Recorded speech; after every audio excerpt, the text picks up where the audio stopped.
వెంకటరమణ గారి 163వ జయంతి సందర్భంగా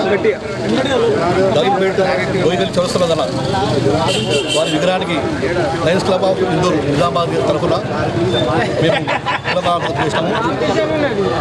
స్వామి వివేకానంద గారు 1863లో పుట్టారు. 1902 వరకు ఉన్నారు. వాళ్ళు జీవించిన కొద్ది కాలంలోనే ఏజ్ ఆఫ్ 40 చికాగో నగరంలో యువతను అక్కడి సంతులను కానీ ఆకర్షించి మన యొక్క భారతదేశ అమృత్యాన్ని ఇక్కడ చెప్పారు.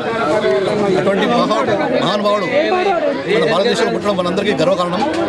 కాబట్టి మనందరం కూడా అతని అడుగుజాడలు నడవాలని ఈ విధంగా మేము తెలియజేసుకుంటూ స్వామి వివేకానంద గారికి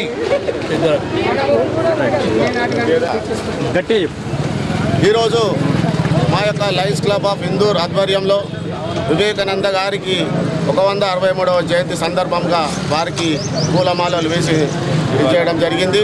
వారి యొక్క ఆశయాలను సాధించాలని యువతకు పిలుపునివ్వడం జరిగింది. వారు చేసిన సేవలు మరవలేనివి. వారిని ఎప్పుడు కూడా యువత వారి స్ఫూర్తిలో నడవాలని మా యొక్క లయన్స్ క్లబ్ ఆఫ్ ఇందూర్ తరఫున కోరుచున్నాము. ధన్యవాదాలు.